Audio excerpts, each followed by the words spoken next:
is all of this is recorded. These are the key takeaways. So I'm not going to read them out because this video and the slides will be sent out once we're finished. So you'll be able to review all of these during your own time. So I think we should move on to questions. What do you think, Whitney? Yeah, that sounds great.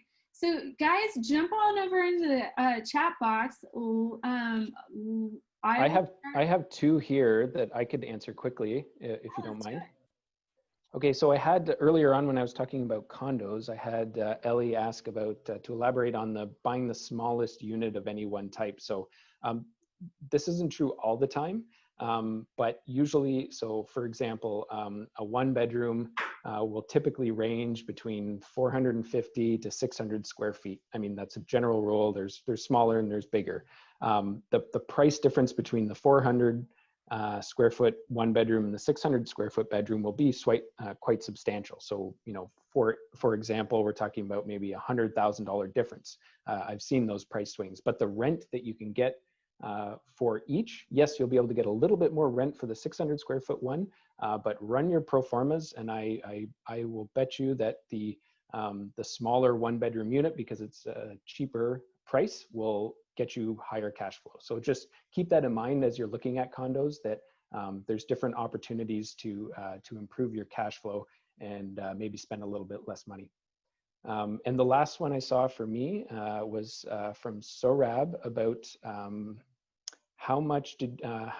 what was the size of the build for 900,000. So asking how big the apartments were. So actually with that particular sixplex, each was a 2-bedroom unit. And they were 900 square feet. So keep in mind as well that $170 a square foot was is total. If it's below grade, it's actually going to be cheaper for you because you already have the bones in place than above grade. So anyway, yes, there were 900 square foot 2-bedroom apartments, and our rough construction costs for that were $900,000 for the whole building.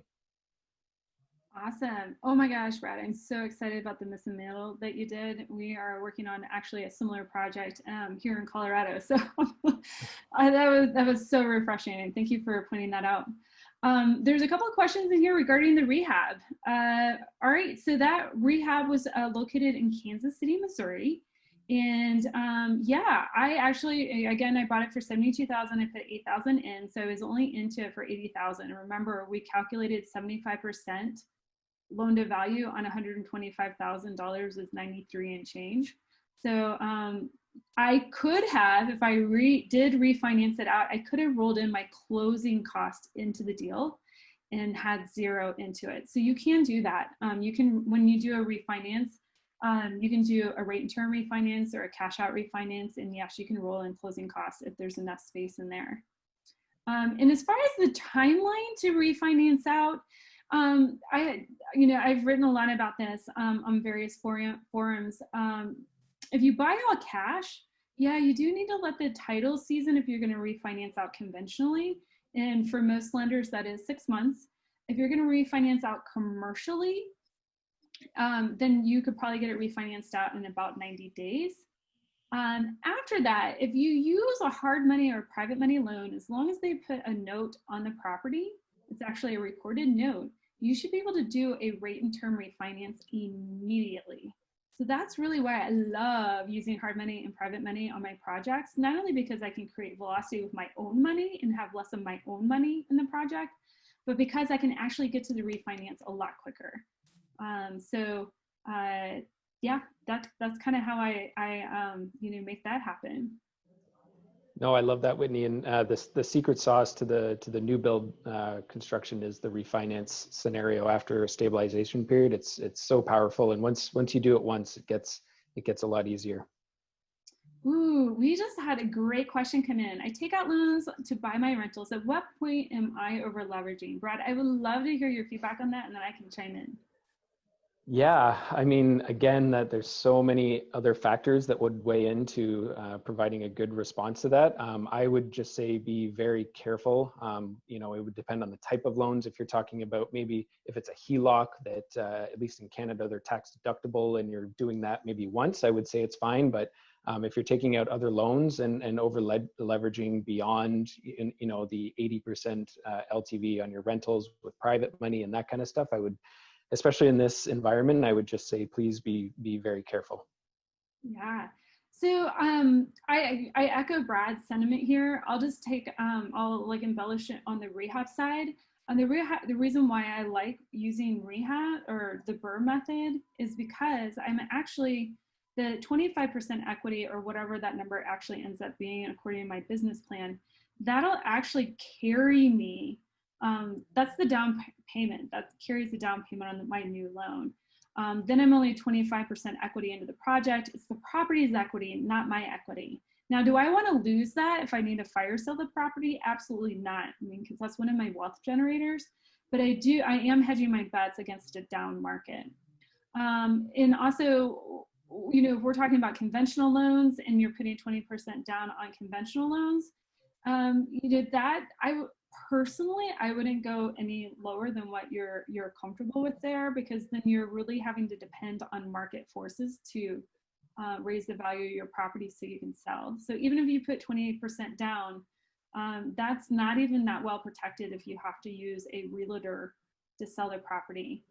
So, you know, yeah, I would just take great care. I mean, lending is amazing. We can create leveraged returns, leveraged appreciation, but it can also cut the other way at the same time. So you got to be Yeah, and if you hit a downturn and you know that equity gets squeezed, you know, you could be underwater pretty quickly. And so the stronger your equity position, the better you're off. But obviously, there's a balance as investors. You know, we want to redeploy capital, you know, elsewhere and quicker. So it depends on a lot of different things. And at least for me, I have an accountant who's a specialist in real estate, really helped me out with figuring out not only that, but reserve funds and how much it's good to have in a reserve fund for different types of projects, as well as my entire portfolio. So again, it's, you know, real estate's a team sport. So make sure you're talking to people who are experts in these type of financial matters.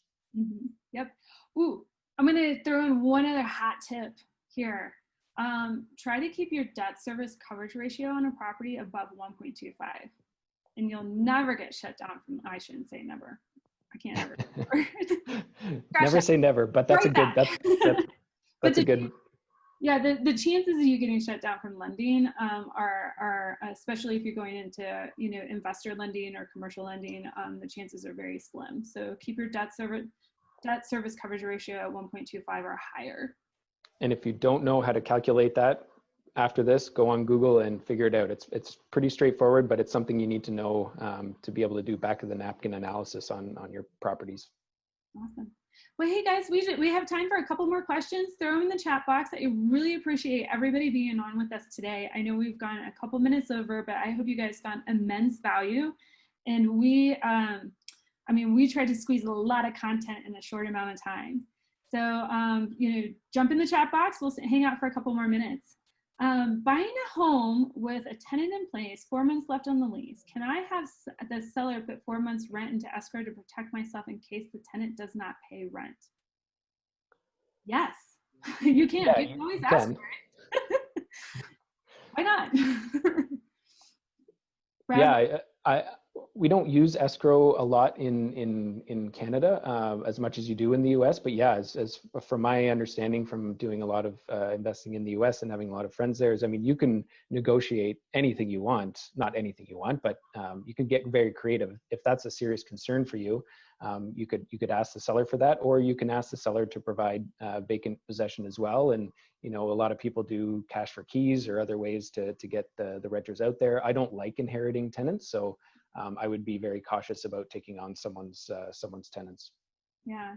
Also, you know, you want to make sure that you're in part of your due diligence process, you're reviewing the lease. If you can get a trailing 12, you know, for expenses, income and expenses, that would be fantastic as well. A lot of mom and pop landlords don't even know how to do that or put it together. But that will kind of give you your first clue as to what's happening. I would also get an estoppel agreement signed as well, but from the landlord and from the tenant, so everybody's agreeing that this is the lease and this is what should be paid. All right. Oh. I was going to say one more question. Brad, you ready? One more question? Sure. This one's about finding a real estate focused CPA. Asking where mine is based. Mine is based in Canada, but there's CPAs everywhere. So I would suggest, you know, talking to your network, Google searches. I guarantee you there's a CPA who is focused on real estate, you know, within you know, 20 miles of your house. So do some research and find a CPA who is absolutely focused on real estate investors. Awesome. Hey guys, thank you so much for joining us today.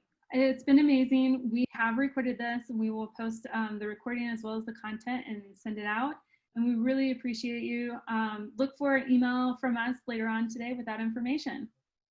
Yes, thank you everyone so much. Thank you, Whitney, for sharing all your insights. Please, everyone, go check out Goodegg Investments. They have amazing content on their website. I leave you with that, and happy investing, everyone. Absolutely. Thank you so much, Brad. It's been such a pleasure.